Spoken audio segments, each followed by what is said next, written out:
Vishnupada Paramhansa Parivadacharya Stotra. His Divine Grace Abhay Chadabindu Bhaktivedanta Swami Srila Prabhupada ki Jai. Shri Shri Jagannath Balbhadra Subhadra Sudarshan ji ki Jai. Srila Prabhupada ki Jai. Nitai Gaur Premanande. All glory to Samvata Krishna. All glory to Samvata Krishna. All glory to Shri Guru and Gautama Nitai Gaur Premanande. Om Jnanatimirandhasya Jnananjanashalakaya Chakshurunmilitam Yena Tasmai Shri Gurave Namaha. Shri Chaitanya Manobishtam Sthapitam Yena Bhutale Swayam Rupa Kadavayam Dadati Swadadhikam Vancha Kalpatarubhayasya Kripa Sindhubhya Vacha Patitanam Pavanebhyo Vaishnavebhyo Namo Namaha. Jai Shri Krishna Chaitanya Prabhu Nityananda Shri Advaita Gadadhara Srivasadi Gaura Bhaktavrinda. Hare Krishna Krishna Krishna Hare Hare Hare Rama Rama Rama Hare Hare. Namo Vishnupadaya Krishna Bhutale Srimate Bhaktivedanta Swami Nityanande. Namaste Saraswati Deve Gauravani Pracharine Nirvishesha Sundari Paschatkaleshakarine.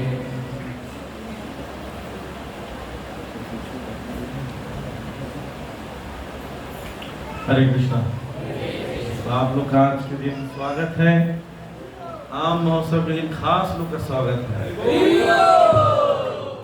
तो आपको पता है हम सब जीवात्मा उत्सव प्रिय प्राणी हैं। उत्सव अच्छे लगते हैं, फेस्टिवल हैं। और अगर बोलेंगे कि आज निर्जल एकादशी रखना है तो बहुत कम लोग आएंगे, राइट। लेकिन अगर बोले आज फीस्ट है तो पता नहीं कैसे पता चलता था लोगों को कि ये गलत नहीं है। उत्सव मनाना और फीस्ट ग्रहण करना, कीर्तन करना, नाचना, खुश होना अच्छी बात है, क्योंकि ये जीवात्मा का स्वाभाविक लक्षण है। आत्मा जब शुद्ध होता है तो उसका स्वाभाविक लक्षण क्या होता है? खुश रहना, आनंदमय और ध्यासा। आप में से साउथ इंडियन कौन है? कोई साउथ इंडियन है? एक बोलो। और बाकी सब नॉर्थ इंडियन थी। एक मेरे मित्र आए साउथ इंडिया से और कहाँ गए? मेरे साथ टीचिंग में गए, इधर हरियाणा तरफ गए जहाँ चपाती मिलता है, चावल नहीं मिलता है। तो हमारे साथ प्रसाद में बैठे हुए थे, तो मेरे से बोलते हैं ब्रह्म चावल की चावल मतलब आपके साउथ इंडिया से? मतलब हाँ। तो क्योंकि वो साउथ इंडिया से आए थे जहाँ चावल ही चावल मिलता है, चावल की आदत थी, इसलिए नॉर्थ इंडिया में क्या ढूंढ रहे हैं? चावल ढूंढ रहे हैं। हम लोग यहाँ पर आनंद ढूंढ रहे हैं। इसका मतलब हम लोग वहां के रहने वाले हैं जहाँ पर आनंद ही रविकार है, दुखालय। तो इसीलिए हम लोग को अच्छा लगता है जब कोई ऐसा उत्सव होता है। तो ये गलत नहीं है, ये टेंडेंसी बिल्कुल सही है। लेकिन सबसे ये आनंद जो है, जो आप आज लेकर जाएंगे, इसकी छाप रहेगी पर अगले आनंद तक रहेगी बस, या धीरे धीरे रिड्यूस हो जाएगा। आप जाएंगे फैमिली में, अपने ऑफिस जाएंगे, तो वहाँ जाकर धीरे धीरे ये रिड्यूस हो जाएगा। लेकिन जब आप सर्विस करेंगे, भगवान की सेवा करेंगे, ठाकुर जी की सेवा करेंगे, भक्तों की सेवा करेंगे, प्रचार का कार्य करेंगे, तो ये आनंद दोगुना होगा और इसका परमानेंट इफेक्ट आपके हार्ट में आएगा। तो सबसे ज्यादा हमें सिर्फ एंजॉय करने नहीं आना है, हमें क्या आना है? सर्विस चाहिए। हमें ये सोच कर आना है कि क्या हम सर्विस कर पाए मंदिर में। ठीक है, एक कंट्री में एक सर्विस है, दूसरे साथ कौन बताए कौन सी सर्विस है? चप्पलों की सर्विस है। चप्पलों की दो सर्विस होती है, एक सजाना, एक होता है महाराज होता चप्पल की सर्दी, वहां जाके चप्पल सेट करो, एंट्री में ऐसा लगे कि चाइना में आ गए, चाइनीज लोग बड़े सेट करके रखते हैं, ऐसा लगना चाहिए कि कोई लोग गवर्नमेंट भी बोले कि चाइना इन साहिबाबा ऐसा लगे। तो कुछ ऐसी सर्विस कीजिए जिससे नए लोग जुड़ जाए। ठाकुर जी से जब नए लोग जुड़ेंगे ऑटोमेटिकली ठाकुर जी की प्रसन्नता होगी, और ठाकुर जी प्रसन्न होंगे, जगन्नाथ जी प्रसन्न होंगे, तो हम प्रसन्न होंगे। लेकिन एक बद्ध आत्मा का भक्तिविनोद ठाकुर एक ग्रंथ है चैतन्य शिक्षामृत, उसमें भक्तिविनोद ठाकुर कहते हैं कि जो कंडीशन सोल है, बद्ध आत्मा का एक लक्षण है दूसरों में कमी देखना, स्थान में कमी देखना, लोगों में कमी देखना, परिवार में कमी देखना, मंदिर में कमी देखना, भक्तों में कमी देखना, तो स्वाभाविक लक्षण है। जितना ज्यादा कंडीशनड हो, जितना ज्यादा आप बद्ध हो, उतना ज्यादा हम दूसरों में कमी देखते हैं। जैसे जैसे हम लोग मुक्त होते जाते हैं, उन्नत होते जाते हैं, प्योर होते हैं, हृदय हमारा स्वच्छ होते जाता है, तो दूसरों में अच्छा ही दिखने लगता है। तो वो भावना हमें बढ़ाना है। हमें क्या बढ़ाना है कि सभी लोग अच्छे हैं। आपको बताऊं, डिवोटी दो प्रकार के होते हैं, एक होते हैं अच्छे और दूसरे होते हैं बहुत अच्छे। खराब डिवोटी नहीं होते। हमारे दिमाग में क्या बैठ गया कि डिवोटी खराब ही होते हैं। जैसे एक कहावत, एक लाइन में बताऊंगा, एक गुड़िया बचपन में मर गई, ये हो सकता है? ऐसी डिवोटी खराब कैसे हो सकता है? डिवोटी मीन्स वो अच्छा है, डिवोटी मीन्स हैप्पी डिवोटी है, सेटिस्फाइड डिवोटी है। डिवोटी मीन्स वो सेटिस्फाइड है इंटरनली, संतोषजनक। तो खराब कैसे हो सकता है? खराब है तो हमारा नजरिया है। आज उसी पर हम चर्चा करने जा रहे हैं, क्योंकि हम जब आते हैं, अगर सोचिए आप लोग सब लोग यूनाइटेड हो, है ना, एक आवाज, एक कॉन्शियसनेस, एक फीलिंग, एक सेवा की भावना हो, तो सोचिए कितने लोग और कनेक्टेड हो सकते हैं आप। बोलिए हरे कृष्णा। आपने दोबारा हरे कृष्णा बोलना, पाकिस्तान का आवाज आना चाहिए। बोलिए हरे कृष्णा। हाँ, अगर ऐसा यूनाइटेड रहे तो सोचो क्या प्रीचिंग होगी, है कि नहीं? मंदिर तो वैसे बड़ा बनने वाला है, बड़ा सा बड़ा बनेगा कि एफिल टावर तो कुछ भी नहीं है इसके सामने, राइट? तो आप लोगों पर जिम्मेदारी है, ये प्रीचिंग करना है धुआंधार, और क्या यूनिटी के साथ। जब पांडवों को खांडवप्रस्थ मिला, दे दिया गया, बोले चलो तुम खांडवप्रस्थ ले लो, हस्तिनापुर को छोड़ दो, ये गुरुवंश को छोड़ दो, अलग रहो। खांडवप्रस्थ मिला तो अर्जुन बड़े दुखी हो गए। उन्होंने कहा कि क्या खांडवप्रस्थ मिला, या तो पथरीला जमीन है, झाड़ जंगल है, यहाँ क्या है? कृष्ण से पूछने लगे। तो कृष्ण ने कहा कि मैं तुम्हारे साथ हूं, इतना पर्याप्त नहीं है। तो अर्जुन बोलते हैं, कृष्ण अगर आप हो तो मुझे किसी चीज की संसार में जरूरत नहीं। दोनों गले मिलते हैं और खुश होने लगते हैं। तो वहीं पर देवी देवता जितने वो प्रसन्न हो जाते हैं, वो देखते हैं इनकी दोस्ती कितनी अच्छी है। और उसके बाद अर्जुन को बोलते हैं खांडवप्रस्थ को जलाओ, बोलते हैं अग्नि बाण चलाकर खांडवप्रस्थ को जलाते हैं। एक मय दानव जो रहता है वो बड़ा दुखी हो जाता है क्योंकि वो जलने लगता है। तो अर्जुन ने दोबारा वरुणास्त्र चलाते हैं, उससे वो मय दानव की रक्षा हो जाती है। तो मय दानव जब आपसे सबसे पहली बार जब बसते हैं तो बोलते हैं मैं आपके बचाने से ज्यादा आपकी मित्रता से बहुत प्रसन्न हूँ, मैं इसलिए आप लोग की कोई कुछ करना चाहता हूँ, आप बताइए मैं क्या सेवा कर सकता हूँ। कृष्ण बोलते हैं समय है अर्जुन, तो हस्तिनापुर से अच्छा राज्य राजधानी बनाने का मौका है, मैदानों का आदेश दो। बोले ऐसा बनाओ कि संसार के सभी लोग उसको देखने आए। तो मैदान ने इंद्रप्रस्थ बनाया, खांडवप्रस्थ, सिर्फ इसलिए अर्जुन और कृष्ण की मित्रता को देख। लेकिन सोचो अब कृष्ण और अर्जुन दोनों एक दूसरे में कमियां देखते रहे कि आपके चक्कर में फंस गया, आप ऐसे ही बोलते रहे और मैं इधर आ गया, देखो क्या मिल गया मुझे अपने साथ दोस्ती नहीं रखनी। तो उस लड़ाई को देखकर क्या होता है, तीसरा जो बंदा होता है वो जब आता है तो ये सोचता है ये भी वही जगह है जैसे भौतिक संसार है। मैं जैसे ऑफिस में लड़ाई करता हूँ, ऑफिस में पॉलिटिक्स है, जैसे घर में पॉलिटिक्स है, मोहल्ले में है, RWA में प्रॉब्लम्स हैं, वैसे प्रॉब्लम यहाँ भी है। वो इंस्पायर नहीं होता, प्रेरित नहीं होता, नहीं। तो किसी डिवोटी का अच्छा गुण कब पता चलता है, जब वो दूसरों में कमी नहीं देखता है, एडवांसमेंट पता चलता है।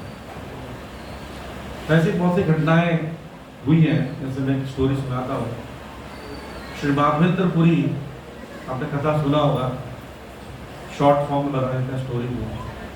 माधवेंद्रपुरी अयाचक वृत्ति के हैं, वो किसी से कुछ मांगते नहीं है, जो कुछ दे रहे तो खा लेते हैं, नहीं देंगे तो पानी पी के सो जाता है। तो बहुत बड़ी गुण है, क्योंकि अगर भूख लगती है तो हम किसी न किसी से मांग लेते हैं। तो वो जब वृंदावन गए, वृंदावन में गोवर्धन के तलहटी पर बैठे हुए थे, और जब उनको प्यास लगी तो कुएं के पास गए। स्त्रियों ने पूछा, गांव की स्त्रियों ने पूछा पानी पिएंगे, तो उन्होंने पानी पी ली, पूछा तो पी लिए। फिर वो गए, पेड़ के नीचे बैठे रहे, तो एक छोटा बालक आया, उसमें भगवान थे, ग्वाल रूप में आए, बोले कि पास की स्त्री ने बताया कि आप यहाँ पर एक सन्यासी हैं, उनको भूख लगी है, तो मेरे पास दूध है घड़े में, या आप ले सकते हैं। तो बोले धन्यवाद, और दूध पीने लगे। बोले आप दूध पियो, मैं बर्तन ले जाऊंगा, बाद में अगर घड़ा ले जाऊंगा, मैं भी गौओं को देख कर आता हूँ। तो वो बैठे रहे कि बर्तन में दूंगा, और पास में रखे रखे भूख जब लगती है और जब आप भोजन ग्रहण कर लेते हो तो नींद आती है, स्पेशली जब फीस्टिंग होती है, तो फास्टिंग और फीस्टिंग होकर नींद हो जाती है। तो वो सोचे थोड़ी देर में विश्राम कर लेता हूँ, बालक आएगा तो मैं घड़ा दे दूंगा। विश्राम करने लगे तो निद्रा आ गई। निद्रा में उनको स्वप्न में भगवान आए, और वही रूप जो बाल बाल आया, तो बोले मैं बहुत पहले वज्रनाभ के द्वारा स्थापित किया गया था वृंदावन में, लेकिन अब औरंगजेब के आने से मुझे एक झाड़ी में छुपा दिया गया, तब से मैं वहीं पड़ा हूँ, मुझे गर्मी लग रही, वहां से निकालो। नींद खुली, बोले स्वप्न था ये सही था, लेकिन अगर बात सही है तो चलो देखा जाए। ब्रजवासी को बुलाए, तो वहां से भगवान मदन गोपाल के मदन मोहन जी बोले, और उनको मंदिर में स्थापित किया, 100 घड़ों से स्नान किया, कराया उनका, बहुत अच्छे अच्छे नाना करके भोग लगाए, 1 वर्ष तक भोग लगाया, आनंद किया उनको। लेकिन भगवान 1 वर्ष के बाद फिर से स्वप्न में आए, तो कहते हैं कि मुझे अभी भी गर्मी लग रही है। 1 साल तक किसी को नहलाया जाए तो फिर कहाँ गर्मी लगनी चाहिए, लेकिन ठाकुर जी लीला करना चाहते हैं। गर्मी लग रही है, जाओ मलय चंदन लेकर आओ, मलय पर्वत से मिलता है जो उड़ीसा के पास है, और वहां मलय चंदन को ले आओ, और मलय चंदन को खींच कर मेरे शरीर पर लेपन करना। बोलते ठीक है। लगभग 1700 किलोमीटर वॉकिंग है। माधवेंद्रपुरी कैसे गए, चल कर गए। हम लोग बोलेंगे प्रभु जी मलय चंदन लेने 1700 किलोमीटर जाओ, हम भी जाएंगे, पर कहीं और घर जोड़ो चले जाएंगे, लेने नहीं जाएंगे चंदन अंदर। बोले बहुत इम्प्रैक्टिकल इंस्ट्रक्शन है। लेकिन माधवेंद्रपुरी गए, और वहां जाकर उन्होंने बीच में एक रमुना नाम का स्थान वहां रुके। रमुना में रुके तो रमुना में क्या हुआ, वहां पर भगवान जी को रबड़ी का भोग लगता है।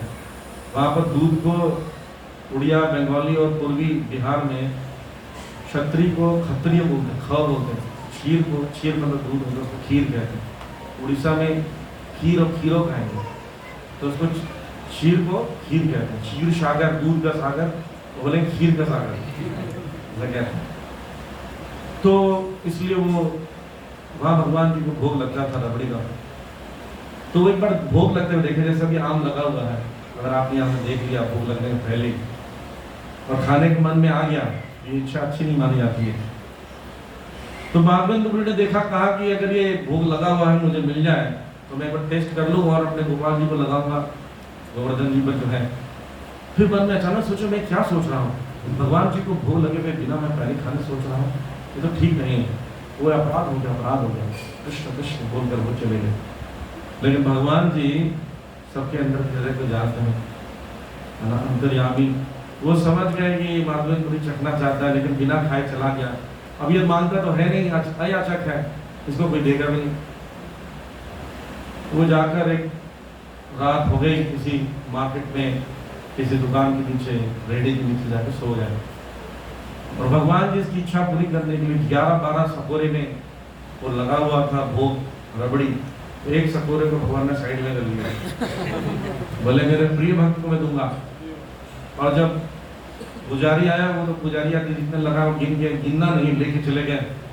रात को स्वप्न में पुजारी के आते हैं, बोलते हैं उठो, मेरा परम प्रिय भक्त माधवेंद्रपुरी वो मार्केट में सो रहा है भूखा, तो उसको वो खीर दे दो मैंने जो छुपा के रखा है। पुजारी उठा, 12:30 बजे, बोली ये कैसा स्वप्न था, और कहीं स्वप्न सच तो नहीं है। जाकर देखे तो ऑल्टर के पीछे हुए खीर का सकोरा छुपा कर रखा। तो वो लेकर गए और मार्केट में ढूंढे, माधवेंद्रपुरी कौन है, माधवेंद्रपुरी कौन है। तो बोले माधवेंद्रपुरी मुझे कोई बुला रहा है। तो खड़े बोले मैं हूँ माधवेंद्रपुरी। बोले धन्य हो आप, आपके लिए भगवान ने सकोरा छुपा के चोरी किया है। अच्छा, मेरे लिए चोरी किया है। अच्छा, तो वो धन हो गया, उनके शरीर में कंपन होने लगा, आंसू गिरने लगे, नाचने लगे कि ठाकुर जी आप कितने महान है, मैंने तो बस इच्छा ही की थी और मैंने तो अपराध भी किया, लेकिन फिर भी आपने इसे चुरा के मुझे दे दिया। तो साथ में विकार को देख कर पुजारी समझ गए कि ये साधारण व्यक्ति नहीं है, उनको प्रणाम के चले गए। और माधवेंद्रपुरी ने पूरे रबड़ी को खाए चाट के, और जो सकोरा था उसके टुकड़े टुकड़े करके छोटे छोटे बहिर्वास में बांध लिया कमर में, तो रोज उसको थोड़ा थोड़ा खाऊंगा। सकोरे को भी खा गए, ये था। तो माधवेंद्रपुरी 2 घंटे बाद उनको क्या अनुभव होने लगा कि अगर और मैं ज्यादा रुका तो लोगों को पता चल जाएगा कि भगवान ने मेरे लिए चोरी की है, तो लोग मेरा सम्मान करने के लिए आएंगे, ये मुझे पसंद नहीं है। और कुछ लोग द्वेष करेंगे कि अपने आप को क्या समझता है माधवेंद्रपुरी, ऐसा दोष मेरे अंदर देखेंगे। इस प्रकार से कुछ लोग प्रशंसा करने आएंगे, वो मेरे लिए ठीक नहीं है, और कुछ लोग निंदा करेंगे, उनके लिए ठीक नहीं है। तो इस स्थान को छोड़ देना चाहिए। उस स्थान को छोड़कर चले गए जगन्नाथपुरी। और भगवान के भक्त, जो सच्चा भक्त होता है, जो सच्ची निष्ठा होता है, उसके अंदर जो गुण होते हैं वो उसी के साथ साथ उसकी ख्याति जाती है। तो माधवेंद्रपुरी जगन्नाथपुरी में पहुंचे, तो जगन्नाथपुरी में न्यूज पहले पहुंच गया। ऐसा होता है, न्यूज पहले पहुंचता है, व्यक्ति बाद में पहुंचता। तो वहां पहुंच गया और उनको सब जब जगन्नाथ जी को देख नृत्य करने लगे, लोगों को लगा कि ये वही माधवेंद्रपुरी है, माधवेंद्रपुरी की जय हो, पुरी की जय हो, पुरी की जय हो। तो कान पकड़ने लगते, कृष्ण कृष्ण, मैं सुनना नहीं चाहता। तो वो कभी भी अपना प्रशंसा सुनना नहीं चाहते थे, लेकिन जनरली हमें प्रशंसा सुनना अच्छा लगता है। कितना भी बता दें कि प्रशंसा नहीं सुननी चाहिए, जब कोई प्रशंसा करता है और वो चुप हो जाता तो बोलते चुप क्यों हो गए प्रभु जी, बोलते रहो, बड़ा आनंद आ रहा है। या फिर मन में लड्डू फूटते रहते हैं, वो बाहर से क्या बोलते हैं कि प्रभु जी नहीं मेरी तो इसमें क्वालिटी नहीं है, लेकिन आप कंटिन्यू बोलते रहिए। तो भगवान के भक्त को ऐसा नहीं होता, ना किसी को द्वेष करना चाहिए, ना प्रतिष्ठा की कामना करना चाहिए। रघुनाथ दास गोस्वामी, शेख गोस्वामी है, एक ग्रंथ लिखे मन शिक्षा। मन शिक्षा ग्रंथ में लिखते हैं कि प्रतिष्ठा सुकिर विष्ठा। सुकर कौन होता है? सुअर। विष्ठा मतलब मल। वैष्णव प्रतिष्ठा सुकिर विष्ठा। वैष्णव प्रतिष्ठा की जो कामना करता है, वो इच्छा जो है सुअर के मल के बराबर है। अभी सुअर का मल आपको समझ नहीं आएगा, मैं बताऊंगा तो समझ में आएगा। 2 सुअर मल खाते रहते हैं, सुअर का काम है मल खाना। मल खाते खाते एक सुअर दूसरे सुअर से बोलता है, भाई हम सबका मल खाते हैं, हमारा कोई खाता हुआ है? तो छी छी खाते समय से बात नहीं करते। आप सोच लो जो मल खाने वाले का मल कितना निष्क्रिय हो, कितना घटिया होगा। वो बताया गया है प्रतिष्ठा की कामना करना। वैष्णव को कभी भी प्रतिष्ठा की कामना नहीं करना चाहिए, और जो कामना नहीं करता है उसी के पीछे पीछे भागती प्रतिष्ठा। राइट? जैसे कोई एक सेंटर में मैं गया, कोई भक्त ने मुझे कहा, और जब यहाँ पर आते हैं कोई इज्जत नहीं होता, कोई वैल्यू नहीं होता है, उसका वैल्यू होता है, इसका वैल्यू होता है। मतलब लिख के दीजिए, पत्र लिख के दीजिए। पत्र लिख के दिए कि मैं यहाँ आता हूँ, मेरे ठीक से सम्मान नहीं होता, प्रतिष्ठा नहीं होती, जब भी आता हूँ मेरी प्रतिष्ठा मेरे अंदर कामना है लेकिन कोई पूरा नहीं करता, दूसरों को प्रतिष्ठा देते हैं, मेरे अंदर प्रतिष्ठा लेने की इतनी भावना है, मुझे ज़्यादा से ज़्यादा सम्मान प्रतिष्ठा मिलना चाहिए। सिग्नेचर कर दिया। तो मैंने बोला ठीक है, लाओ पेज। मैंने देखो, शास्त्रों के हिसाब से प्रतिष्ठा को काट कर उसके जगह लिखना चाहिए मल। अब मैं आपको लेटर पढ़ के सुनाता हूँ। मैंने उसमें लिखा था कि प्रभु जी मैं आता हूँ, मुझे मल ठीक से दिया जाता है। मैं चाहता हूँ कि हर बार आओ तो बहुत ही मल मिले। हर किसी को तो पूछता है पर मुझे मल नहीं देते। मैं चाहता हूँ ज्यादा से ज्यादा मुझे मल दे। एक्चुअली यही अगर डिमांड कर रहे हो, रेस्पेक्ट डिमांड नहीं करना चाहिए। याद रखना, अगर आप सचमुच गुणवान हैं, लोग आपका रेस्पेक्ट ऑटोमेटिकली देंगे। देखो था डिमांड रेस्पेक्ट और कमांड रेस्पेक्ट। डिमांड रेस्पेक्ट क्या बोलता रहता है, हमारी इज्जत नहीं की, हमारा वैल्यू नहीं की, हमें कोई पूछ नहीं रहा है, हमें माला नहीं बना रहा है, हमें दर्शन नहीं दे रहा है, हमें नहीं कर रहा है, हमें नहीं कर रहा है। और जो कमांड रेस्पेक्ट, वो कार्य ऐसा करता है, व्यवहार ऐसा करता है, व्यवहार कुशल है, गुणी, बहुत ज्यादा गुणी है, लोग अपने आप उसका रेस्पेक्ट करते। तो इसीलिए प्रतिष्ठा की कामना बिल्कुल नहीं होना। अब द्वेष की अब क्या होता है, वैष्णव की प्रतिष्ठा बढ़ने लगती है। जब वैष्णव की प्रतिष्ठा जब बढ़ने लगती है तो कई लोगों को द्वेष हो जाता है। उसको लगता है ये क्यों बढ़ रहा है, इसको सम्मान क्यों दे रहे हैं, इसको इज्जत क्यों दी है। एक व्यक्ति ने एक व्यक्ति को प्रणाम किया तो दूसरे व्यक्ति ने बोला, जरा हमें तो कोई प्रणाम नहीं किया, इसको क्यों कर दिया। तो ये कामना उसके अंदर आ गई। तो एक कथा आती है रामानुजाचार्य महान वैष्णव हुए, जब 17 साल के थे तो रंगनाथ मंदिर गए। रंगनाथ मंदिर में गए और वहां जाकर वो कीर्तन करते, भगवान के नामों का नाम से दर्शन करते, शास्त्रार्थ करते, लोगों को शिक्षा देते। धीरे धीरे प्रसिद्ध होने लगे। 17 साल में ही बहुत ज्यादा प्रसिद्ध हो गए। जो भी आता रामानुजाचार्य से मिलना चाहता, तो मंदिर के मुख्य पुजारी जो है वो द्वेष करने लगे। बोलने लगे, रामानुजाचार्य समझता कि अपने आप को, मैं इतने सालों से पुजारी हूँ, आज कोई मेरी इज्जत नहीं करता है, जरूरी लोगों को अपना प्रलोभन देता है, या कोई जादू जानता है जिसकी वजह से सब इसकी सम्मान कर रहे हैं। इतना द्वेष भर गया। और उसकी देखिए, द्वेष जब अंदर होता है ना, अंदर इतनी जलन होती है, आप ठीक से जी नहीं पाते, अंदर वो जी नहीं पा रहे। जैसे जलन, ये ईर्ष्या क्या है मैं बता देता हूँ आपको।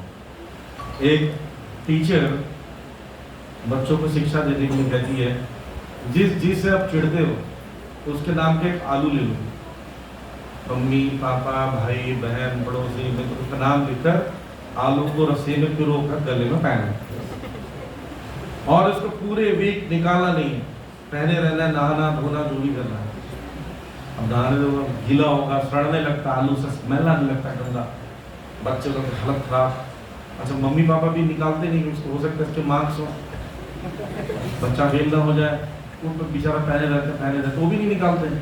लेकिन इतनी घुटन हो रही है कि पूछो मत, उनको लगता है कब निकाल। स्कूल जाते हैं मंडे को, जब तो टीचर बोलती है बदबू आ रही है, बोले हाँ टीचर बदबू आ रही है, तो फेंक तो जाओ, फेंक देते हैं। बोलते ये दूसरे के प्रति ईर्ष्या करने से जो दुर्गंध आती है, जो सफोकेशन होता है, ये उसी के समान, सड़े हुए आलू के समान है। तुम खुद ही परेशान हो, उसको पता भी नहीं जिसके प्रति ईर्ष्या कर रहे हो। वो अपने घर में मस्त है, उसको कोई आइडिया भी नहीं कि उससे ईर्ष्या कर रहा है ना। जैसे एक माता जी मुझे बोली, तो प्रभु जी जब भी मैं मंदिर जाती हूँ, एक माता जी मुझे देखकर ऐसा करती है। अच्छा, मतलब आपको कैसे पता चलता है कि वो ऐसे करती है? पूरे मंदिर में आकर ढूंढती है वो माता जी कहाँ है, और वो भी ढूंढ रही है वो माता जी कहाँ है, राइट। और जैसे वो माता जी की नजर मिलती है, व्हाट इज दिस? तो द्वेष जो है बड़ा खतरनाक है, अंदर ही अंदर उड़ता रहता है, परेशान रहता है, भटकता रहता है। तो ऐसे ये जो हेड प्रीस्ट थे, हेड पुजारी, बहुत दुखी परेशान, तो निर्णय लिया मैं इसको घर में बुला कर ना खाने में जहर पिला दूंगा। और पत्नी से कहते हैं सुनो, तुम्हें कम से कम 18 व्यंजन बनाने हैं, सब में जहर मिलाना। बोले क्यों? रामानुज को बुलाऊंगा, वो खाएगा मर जाएगा। पत्नी उससे ज्यादा रिशालू थी, बोला अच्छा है, मैं तो 10 लोग के बराबर डालूंगी उसके जहर डाल की तैयारी हो जाता है। रामानुज को जाके बोलते हैं, रामानुज तुम इतने महान हो, आज हमारे यहाँ पर भिक्षा के लिए क्यों नहीं आते, भोजन के लिए क्यों नहीं आते? बोलते आप इतने बड़े पुजारी हैं, आप सम्मान के लिए बुला रहे हैं तो मैं जरूर आऊँगा। तो उनके घर में जाते हैं, नहाते धोते हैं और हाथ धोकर जब भोजन में बैठते हैं तो पत्नी, अच्छा ये पति चले जाते हैं कुछ काम से, पत्नी थाली को सजाती, व्यंजनों को सजा कर जब लेकर आती है तो देखती इतना सुंदर बालक, 17-18 साल का मेरा भी पुत्र इतना बड़ा है और ये जहर खा के मर जाएगा। तो स्त्रियों में स्वाभाविक दया आती है, वो बोलती है कि बेटे इसमें सब में जहर है, हम जहर देकर तुम्हें मारना चाहते हैं। तो वो डर जाते हैं, बोलते हैं क्या है? बोलते मैं नहीं खाऊंगा। दौड़ कर भागते हैं और दौड़ कर जाते हैं, गोष्ठीपूर्ण उनके गुरु हैं, उनको जाके बताते हैं गुरुदेव आज मुझे भोजन के लिए बुलाया और कृष्ण ने ऐसे कर दिया। तो गुरु जी क्या शिक्षा देते हैं? बोलते देखो क्रोध मत करो, तुम उसके प्रति दुर्भावना मत लाना, तो भगवान से प्रार्थना करो रंगनाथ से कि उसका हृदय अच्छा हो जाए, और जाओ आश्रम में तुम्हारे लिए प्रसाद की व्यवस्था है। आज एक बहुत बड़े व्यक्ति ने सभी आश्रम के भक्तों को प्रसाद देने के लिए, और तुम्हारे लिए थाली लगी हुई है, जाओ खा लो। तो रामानुज खा लेते हैं। फिर सोचता है कि भगवान मैं उस मुख्य पुजारी के हृदय में अच्छी भावना कैसे लाऊं? तो वो चिंतन करने लगते हैं, भगवान का नाम लेते हैं, रंगनाथ जी का नाम लेकर भजन करते करते प्रार्थना करते हैं कि कैसे भी करके उसके हृदय में अच्छी भावना ले आओ, बस किसी से द्वेष ना करे, मुझसे क्या, किसी से द्वेष ना करे, ऐसा प्रार्थना करते हैं। क्या होता है, दूसरे दिन सुबह जाते हैं और जब एक पुजारी को पता चलता है कि हमारे घर में आए और पत्नी ने बता दिया, बोलते पत्नी तो वैसे ढीली सी थी, चलो कोई बात नहीं, और मारूंगा जरूर उसको। चरणामृत लेके जाते हैं, बोलते आज मैं रामानुज को चरणामृत अपने हाथों से दूंगा, चरणामृत मना नहीं करेगा, और चरणामृत में इतना विष मिला देते हैं 10 आदमी को मारने के बराबर। चरणामृत गेट में लेके खड़े होते, रामानुज तुम आ गए, रंगनाथ जी का चरणामृत दो, ये दो, एक दो 3 बार खिलाते हैं। तो समझ जाते हैं चरणामृत को देखकर उसमें जहर मिला है, पर ही मेरे रंगनाथ जी के चरणों का अमृत पी जाता है और बोलते हैं कि आप कितने महान हैं कि आप मुझे द्वार पर ही चरणामृत देने आ गए ताकि मैं पवित्र होकर दर्शन करने जाऊं। तो हाँ हाँ जाओ जाओ। वो सोचते हैं कितना दूर जाएगा कि गिर जाएगा, 10 गुना जहर मिलाया मैंने। चरणामृत जब शरीर में जाता है तो रामानुज जी के शरीर में सात्विक विकार लगते हैं, कंपन, अश्रु, नृत्य करने लगते, जोर जोर से झूमने लगते हैं। ये पुजारी सोचता जहर काम करना शुरू कर दिया, अब ये गिरने वाला होगा, और सब कुछ गिर जाता है धड़ाम से, मूर्छित हो जाते हैं और ऐसी आवाज आती है वहां पर, मूर्छित हो जाते हैं। लोग सोचते हैं, लोग देखते हैं शरीर में रोमांच कंपन शुरू हो रहा है, तेज रोशनी निकल रही है, और दूर से प्रीस्ट सोचता है कि ये राणा तो गए हो, फिर लेकिन सब चिल्लाते हैं रामानुज की जय हो, रामानुज की जय हो, सब कहते हैं।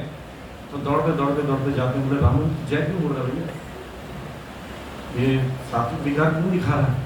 तो हम देखते हैं इसके अंदर में ये विकार जो है, विकार तो कभी जीवन में नहीं दिखा। भगवान का इतना परम भक्त चरणामृत में जहर मिला हुआ पीने के बाद भी इसके अंदर में सात्विक विकार आ रहा है। ये सोच कर वो समझ जाते हैं साधन व्यक्ति मैं कितना द्वेषी हूँ, आत्मग्लानि होने लगती, पश्चाताप होता है, अपने सिर को पटकने लगते जमीन में रामानुज के बगल में कि मैं जीवित रहना नहीं चाहता, मैंने एक महान वैष्णव का अपराध किया है, मैं जीवित नहीं रहूंगा। रामानुज को पता नहीं, उसे सात्विक विकार दिखा रहे हैं, जोर जोर से पटकने लगे। बोलते रामानुज उठो, रामानुज उठो, देखो ये प्रीस्ट है, इसको क्या हो गया। लोगों को तो नहीं पता नहीं जहर मिला है। रामानुज उठते हैं, जब उनको बहिर्ज्ञान होता है तो देखते हैं कि प्रीस्ट खून खून हो गया। बोले क्यों, मैं सिर फोड़ते हो।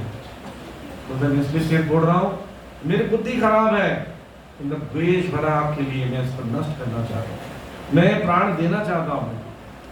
तो रामानुज कहते हैं, बोलते नहीं, आप कितने अच्छे हैं, आपकी भावना देखिए, आप क्या कर रहे हैं कि गेट पर आके चढ़ना मत दे रहे हैं, ब्राह्मणों को प्रसाद दे रहे हैं, आपको क्या महान है, इतने सालों से हरिनाम की सेवा कर रहे हैं, आप तो कुछ नहीं है, उल्टा उनकी प्रशंसा करते हैं, उनके आंख से आंसू गिरने, पूरा हृदय शोक हो जाता।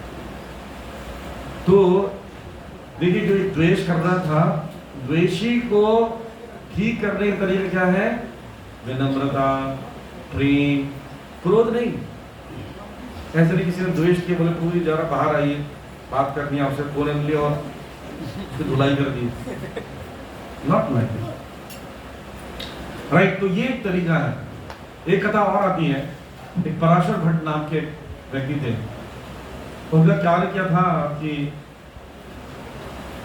वरदराज नाम के भगवान जो है वहां पर विराजमान है कांचीपुरम में, वहां उनके लिए घड़े में जल भरकर लेकर आना और उनको देना पुजारियों को। जब वो जल लेने जाते तो एक द्वेषी ब्राह्मण वो क्या करता पता, वो बार बार कोसता रहता, ढोंगी कहीं के, घड़े में जल लेके जा रहे हो, दिखाने के लिए संसार को, सेवक हो, कुछ नहीं हो तुम, तुम्हारा जैसा ढोंगी देखा नहीं, बस ऐसे ही बोलते रहते।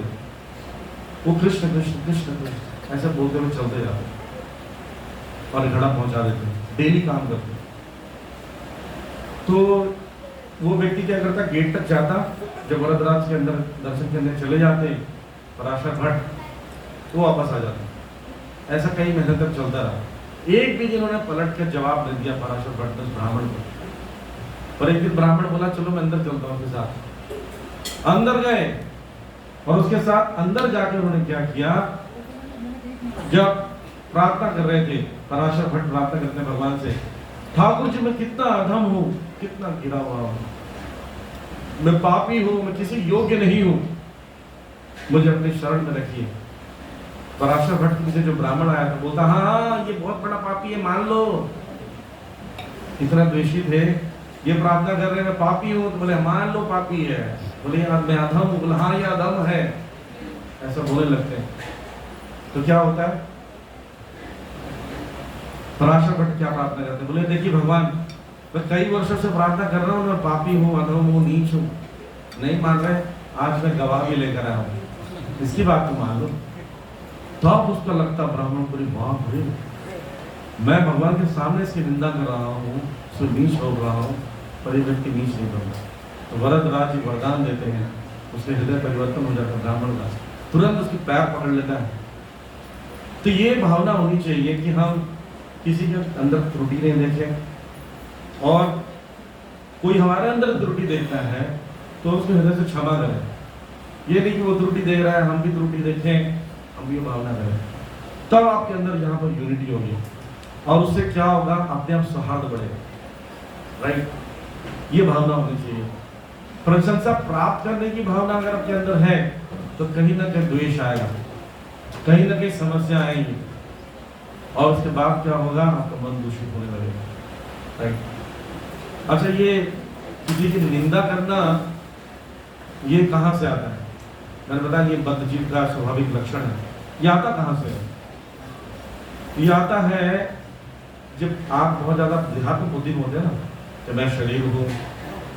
जैसे हमारा बच्चा फेल हो जाए बड़ा दुख होता है, पड़ोसी का बच्चा फेल हो जाए बड़ी खुशी होती है, क्योंकि पड़ोसी बच्चा है। दैट इज कॉल्ड देहात्म बुद्धि।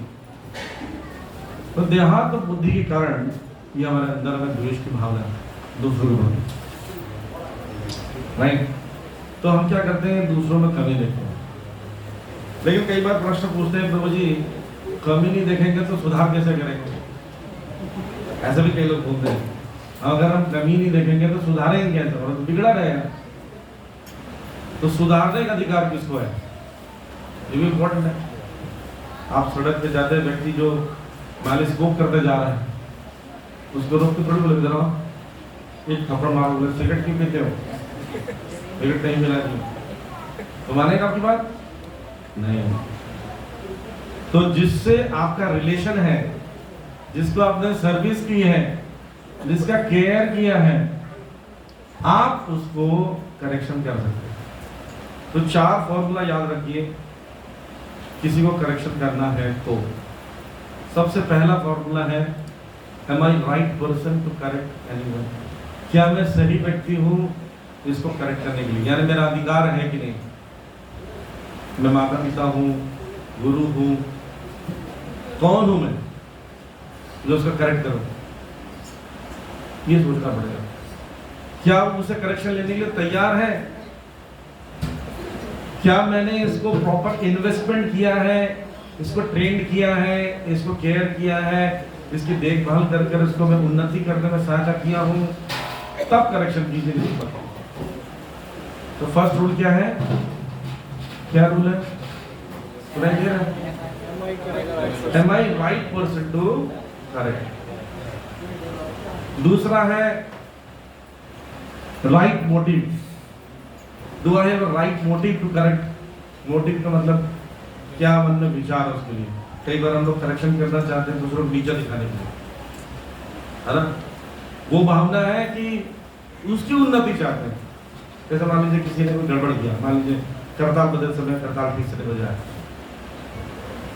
मैंने बोला करताल ठीक से बजाओ, तो ये बोलने के लिए मेरा मोटिव क्या था, आपको सुधारना था या सिर्फ नीचा दिखाना था पब्लिक में। अगर मुझे करेक्शन करना है तो मैं साइड में ले जाऊंगा, बोलूंगा जी ऐसा करताल बजाते हैं, देखिए ये करताल तरीका है, मैं आपको सिखाऊंगा, अब डेली आइए आपको सिखाऊंगा। That is called constructive way to correct. किसी के अंदर सुधारात्मक विचार लाकर आप उसको करेक्ट करो। और सबके बीच में डांट दिया, बोलते हैं कि सबके बीच में प्रशंसा कीजिए और पब्लिक में प्राइवेटली इसको क्या करेक्ट कीजिए। किसी को भी करेक्ट करना है तो कोने में ले जाइए और आराम से प्यार से, उसमें भी सत्यम प्रियम हितम च। भगवान भगवत गीता में कहते हैं ना, वाणी की तपस्या क्या है, अनुद्वेगम करम वाक्यम सत्यम प्रियम हितम च। ऐसा वाणी बोलिए कि दूसरों को कष्ट ना हो, उद्वेग ना हो, डिस्टर्ब ना हो, ठीक है। तो थर्ड क्वालिफिकेशन क्या है, right way to correct. Right way भी होना चाहिए, करेक्शन करने का एक वे होना चाहिए। अगर आपको बोलने का तरीका नहीं पता तो जिसको करेक्शन कर रहे हो करेक्शन कभी नहीं लेना। ठीक, जैसे उदाहरण देता हूं, एक व्यक्ति ने गलती की, इतनी गलती की बेवकूफ जैसे करते हैं, बेवकूफ जैसा। अब आपको बोलो तुम बेवकूफ हो तो मानेगा? तो उसको दूसरा भक्त कहता है मैं भी तुम्हारे जैसा बेवकूफ था। क्या बोला? अभी नहीं हूं, था, तुम अभी हो, उसका मतलब, राइट। जैसे एक बार एक विवाह में बारात जब आती है तो दुल्हन जहाँ रहती है तो बाराती के लोग देखने जाते हैं दुल्हन को, तो सब घुस गए लड़के, वहाँ स्त्रियाँ सब थी, लड़के घुस गए सब। तो वहाँ पर शोर होने लगा, तो घर के बड़े बुजुर्ग को बुलाया गया कि इनको निकालो। तो निकालने के लिए कैसे निकाला जाए, तो वो बोले अगर मैं कुछ जोर से बोलता हूँ तो ये बाराती हंगामा करेंगे। तो उन्होंने कहा कि आप लोग अगर देवियों के दर्शन कर चुके होंगे तो चप्पल पहन सकते हैं, मतलब get out from here indirectly, right. तो एक बार बारातियों ने कहा, पूछा जाता है पुराने जमाने में, आजकल तो कोई नहीं पूछता, पुराने जमाने में बारातियों से पूछते हैं भाई क्या चाहिए, कुछ क्या खातिरदारी में कमी है, कुछ है तो बताइए। तो बाराती कहते हैं कि जो नदी जा रही है ना, दूध की नदी बहा दो। अब ऐसा होता है, मन में विचार आ जाता है, उठपटा, तो सब घबरा जाता है। तो एक बुजुर्ग के पास जाते, बोले क्या करें, बड़ी शर्म की बात होगी हमारी, बोल रहे हैं कि दूध की नदियां बहा दो। बुलेट को बोल दो कि तुम पहले पानी खाली करवा दो, हम दूध की नदियां बहा दो। तो आपको बोलने का तरीका अगर पता है तो आप किसी को बिना डिस्टर्ब किए उससे काम करा सकते हैं। बहुत बार आपको पता है 99% घरों में हस्बैंड वाइफ का, परिवार में किसी की लड़ाई होती है, मंदिर में लड़ाई होती है, यूथ फोरम में, कॉन्ग्रीगेशन में, फ्रेंड्स में, रिलेटिव्स में लड़ाई होती है। उसका कारण मनमुटाव नहीं होता है, उसका कारण होता है बोलने का तरीका। आप देखना लड़ाई किसी बात के लिए होती है और लड़ाई का जो रूप बदलते जाता है ना, उस बदलने का कारण होता है शब्दों का प्रयोग। तुमने ऐसा मुझे क्यों बोला, तुमने उंगली क्यों दिखाया, ऐसी सी बातें निकलने लगती है और लड़ाई कहीं और पहुंच जाती है। बात बहुत छोटी सी होती है, राइट। तो बोलने का तरीका जो सीख गया संसार में, वो व्यक्ति सबसे जल्दी उन्नति कर सकता है। उसके सबसे ज्यादा मित्र शुभचिंतक लोग होते हैं। और जिसको टेढ़ा मेढ़ा बोलना आता है, जो सीधा बोल ही नहीं पाता। देखिए आप सबके पास, अच्छा बताइए, आप लोग जो आपके साथ चापलूसी करता है उसको पहचान जाते हो? हाथ खड़ा करो। आपके पास चापलूस व्यक्ति आता है, चापलूसी करता है तो पहचान जाते हो? हाथ खड़ा करो तो जानते हो। कोई व्यक्ति बहुत ज्यादा लालची है, उसको पहचान जाते हो? आपके पास दूसरा व्यक्ति, कोई व्यक्ति छोटी छोटी बात पर क्रोधित हो जाता है, उसको पहचान जाते हो? इतनी ज्यादा हाथ खड़ा कर रहे हैं। ओके, कोई व्यक्ति मौका परस्त है, मौका मिलने पर आपके पास आता है, उसको पहचान जाते हैं? अच्छा, कोई व्यक्ति द्वेष करता है आपसे, आपसे द्वेष करता, उसको पहचान जाते हो? ओके, तो सोचिए, आप द्वेषी को पहचान जाते हो, लालची को पहचान जाते हो, मौका परस्त को पहचान जाते हो, क्रोधित व्यक्ति को पहचान जाते हो। और हम अगर इसमें से हैं, हम मौका परस्त हैं, द्वेषी हैं, क्रोधित होते हैं, तो हमको भी तो लोग पहचान रहे हैं। हम सोचते हैं हमको नहीं पहचान रहे, कितना इल्यूजन है। अगर हम में से अवगुण रखते हैं तो हमको भी पहचानते हैं। सिमिलरली आप बताइए, आप किसी बहुत विनम्र व्यक्ति को पहचान जाते हो? विनम्र व्यक्ति, दयालु को, जो बहुत अच्छे से बात करता है, रेस्पेक्ट देता है, केयर करता है, इसको भी पहचानते हैं, राइट। अगर हम ये काम करेंगे तो हमें भी लोग पहचानेंगे। इसका मतलब हमारा बिहेवियर अच्छा होगा तो बहुत आसानी से आप प्रीचिंग कर सकते हैं। तो बात ये कहते थे 75% प्रीचिंग होती है अच्छे बिहेवियर से, लेक्चर देने से। देखिए, मैं बहुत सारा इधर उधर से सुन कर आकर बोल दूं, आप लोग ताली बजा दो, लेकिन मैं अगर व्यास आसन से उठने के बाद आपसे बिहेव ठीक से नहीं करूंगा तो बेकार हो गया। एक घंटा लेक्चर वेस्टेज, राइट। लेकिन एक बच्चे क्या सीखते हैं पता है? माता पिता का व्यवहार। माता पिता झगड़ रहे हो ना, और बच्चे को बोलेंगे झगड़ा मत करना, बोले मैं तो करूंगा। सीखता है आप लोगों से। बच्चों को बोलते जा बोल दो पापा घर पे नहीं है, बच्चा बोलता पापा बोल रहे घर पे नहीं है, वो सीख जाता है। आप जो व्यवहार करते हो वही बच्चा सीखता है। बच्चे को 100 बार बोल दो हाथ धो के खाया करो, और बच्चा देख रहा है पापा मम्मी हाथ धोते नहीं धोते। आप नहीं धोते हो, कभी नहीं धोएगा, आप धोगे तो जरूर धोएगा। पिताजी आते हैं, ठाकुर जी को प्रणाम करते हैं, बच्चा अपने आप करता है। पिताजी नाचते हैं, बच्चा अपने आप नाचता है, राइट। इसलिए आपका व्यवहार कैसा है मोस्ट इंपॉर्टेंट है। तो इसलिए आप कैसे किस वे में दूसरे को करेक्ट करते हो बहुत मैटर करता है, राइट। लास्ट में है राइट टाइम टू करेक्ट। सही समय, कभी भी करेक्ट नहीं कर सकते। जैसे बहुत ही सुंदर आम्र दर्शन, आम का बनाया आम्र दर्शन, अच्छा लग रहा है, बहुत बढ़िया। मान लीजिए किसी ने 4-5 घंटे लगाकर इसको सजाया हो, और एक ड्यूटी है, तो क्या बनाया है, कहीं पत्ते लगे, कहीं आम ठीक से दिख नहीं रहा है, मेहनत करते नहीं है, लाइए काम दीजिए, ऐसे आके व्यवहार करें तो बेचारा जिसने 5-6 घंटे लगाया और मेहनत किया, बोले यार एक बार तो अप्रिशिएट किया ही नहीं। अगर आपको सचमुच कोई कमी दिख रही है, अभी मत करो, अभी तारीफ करो, वाह वेरी नाइस, कौन किया है, आप पे कितनी कला है भाई, वेरी नाइस। आप उसको बाद में बोल सकते हो। अगर आपने इसको और इसमें ऐड कर दें तो बहुत अच्छा लगता। मैं एक बार मंगलवार जा रहा था, मुक्तिदाता प्रभु को जानते हैं लोग? मुक्तिदाता प्रभु, तो मुक्तिदाता चैतन्य प्रभु अभी बंगाल में प्रीचिंग कर रहे हैं। तो वो प्रभु जी बगल में खड़े थे। कीर्तन जब समाप्त हुआ, कीर्तन के बाद उन्हें मुझे बोलना था, कीर्तन मैंने ठीक से नहीं गाया, तो मुझे क्या बोला पता? आपकी आवाज़ कितनी अच्छी है, आप प्रैक्टिस करेंगे तो बहुत अच्छा गा सकते हैं। क्या बोला मतलब समझ रहे ना कि ठीक से नहीं गाया, प्रैक्टिस करो। एक तरीका होता बोलने का। उससे मुझे बुरा नहीं लगा। मुझे क्या लगा? मुझे अच्छा प्रैक्टिस करना चाहिए, मुझे गाना नहीं चाहिए, नहीं लगा फीलिंग। मुझे लगा गाना चाहिए तो प्रैक्टिस करके जाना है।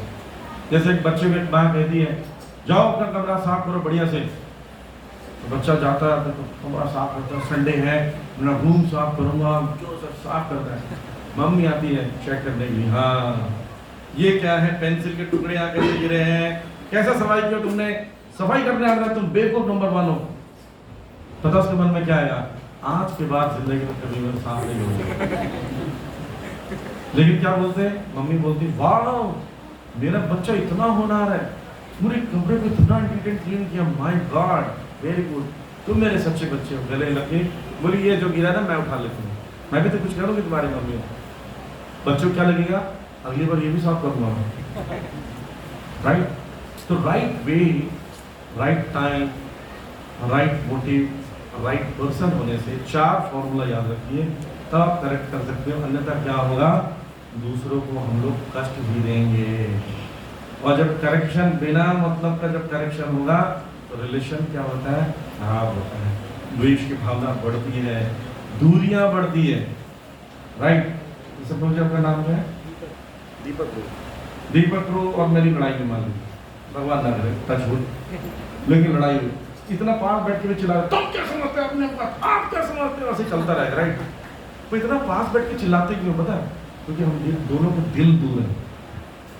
दिल दूर है तो आवाज पहुंचाने के लिए जोर से बोल, लेकिन यहीं पर जिसके दिल पास हो गया तो इशारे बोलते चले तो मुझे प्रसाद का टाइम हो गया।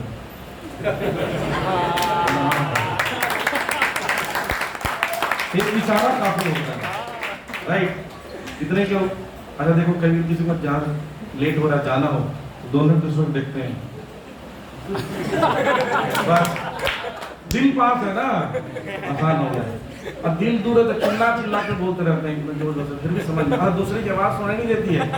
क्या सुनाई देती है? लाउड, जो तेज पिच है उसका वो सुनाई देता है, उसके वर्ड सुनाई नहीं देते। राइट? तो इसलिए अगर आप चाहते हैं कि जगन्नाथ जी का विशाल मंदिर का निर्माण हो यहाँ पर, आपको क्या करना पड़ेगा? यूनाइटेड होना पड़ेगा, दूसरे के अंदर कमी नहीं देखनी पड़ेगी और ज्यादा से ज्यादा प्रचार करने की भावना जागृत करना पड़ेगी। हरे कृष्णा कृष्णा कृष्णा हरे हरे, हरे राम राम राम हरे। Any question? किसी का कोई प्रश्न है?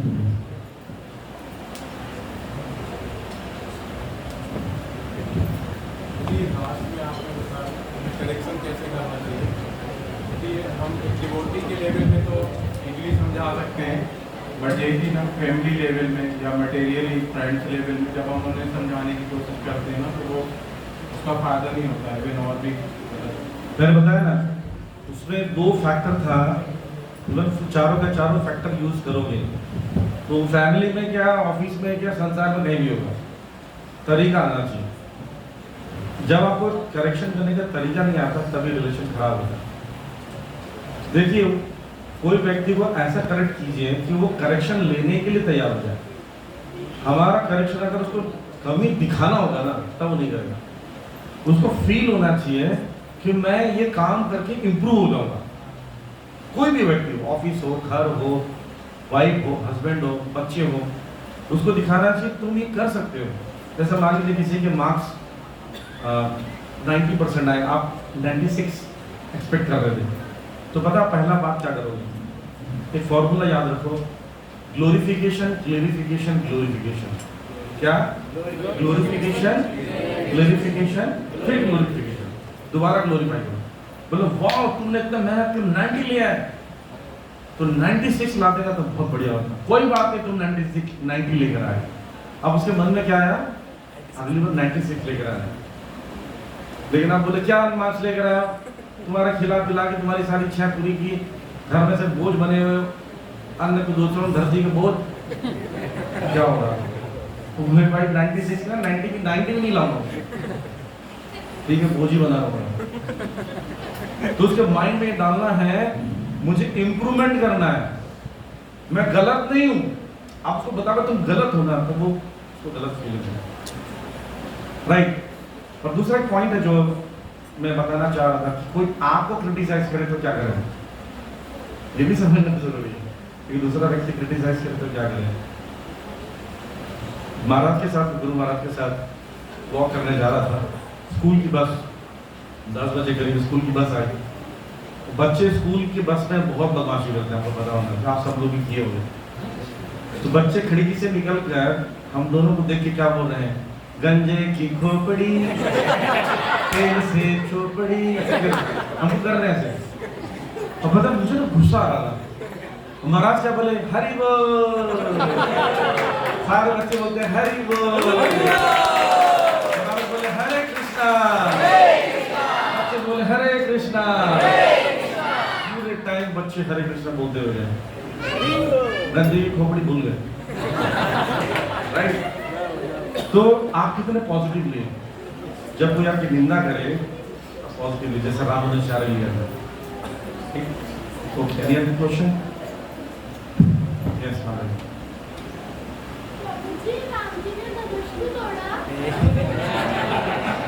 राम बैठे देखिए, इसकी लंबी कथा है, मैं शॉर्ट बताता हूँ। सीता जी को जब उनकी सहेलियों ने कहा कि फूल तोड़ना है, लकड़ी ले आओ, सीता जी ने धनुष तोड़ लिया, हाथ से उठाया और लकड़ी से खींचकर फूल तोड़ लिया, धनुष रख लिया। और वो धनुष को 8000 सैनिक उठाकर सरकाते थे, एक फीट, फिर रेस्ट करते थे, फिर सरकाते थे, फिर रेस्ट करते थे। तो मंत्री ने देख लिया कि अरे ये धनुष को उठा लिया, ऐसे आपको चक्कर आ गया। राजा जनक से जाके कहते हैं कि आपकी बेटी ने धनुष उड़ा लिया। तो राजा जनक ने क्या कहा पता? तुम लोग क्या नशा वशा करने लगे क्या? 8000 सैनिक हिला नहीं पाते हैं, हमारी बेटी ऐसे कैसे उठा लेगी? बोले खुद ही पूछ लो। तो बेटी से पूछा, धनुष तुमने उठाया था? बोले हाँ। कैसे उठाया? तो ऐसे। राजा जनक को चिंता हो गई कि मेरी बेटी में इतनी शक्ति है कि धनुष को उठा सकती है, अगर इसका पति कोई बने, पति वाले जन के तो चकनाचूर हो जाए, तो कम से कम ऐसा व्यक्ति चाहिए जो धनुष को उठा सके। इसलिए धनुष को उठाने का स्वयं रखो। अब वहां पर धनुष को उठा पाया नहीं, राइट।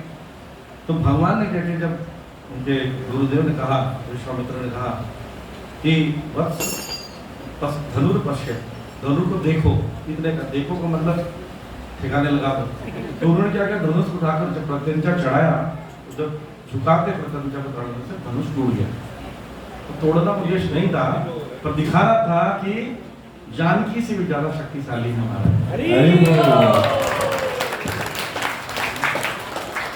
और कोई प्रश्न?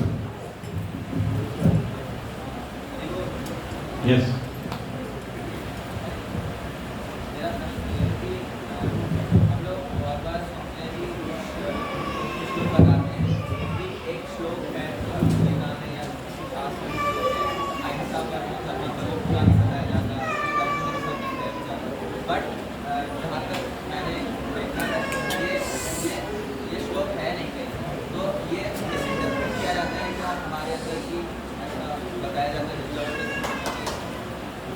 तो इनका प्रश्न है कि अहिंसा परम धर्म, अहिंसा नहीं करना चाहिए, परम धर्म है। तो ये श्लोक पूरा नहीं है। अगला श्लोक है, जब आपकी जान पर खतरा हो तो हिंसा ही प्योर धर्म, तब आपको रक्षा के लिए आप करना चाहिए। जैसे प्रभुपाद जी बोल रहे हैं, 6 प्रकार के आतताई आप पर हमला करते हैं, आपका धन लूट लें, पत्नी को उठा लें, किडनैप कर लें और घर को जला दें, आपका राज्य लूट लें, आप पर हमला करने आए, तो ऐसे लोगों के समय आपको हथियार उठाना चाहिए। अहिंसा परमो धर्म का मतलब है दूसरों को कष्ट न देना। ये भी रीजन था। अपने जीविका के लिए, अपनी खुशी के लिए दूसरों को कष्ट मत दो। और दूसरा कष्ट देने आए और आपको अपनी जान बचानी है, आप लड़ सकते, ऐसा कहा। और कोई प्रश्न? हरि बोल। Thank you very much. Hari बोल। तो एक बार हम उच्च ध्वनि से हरि बोल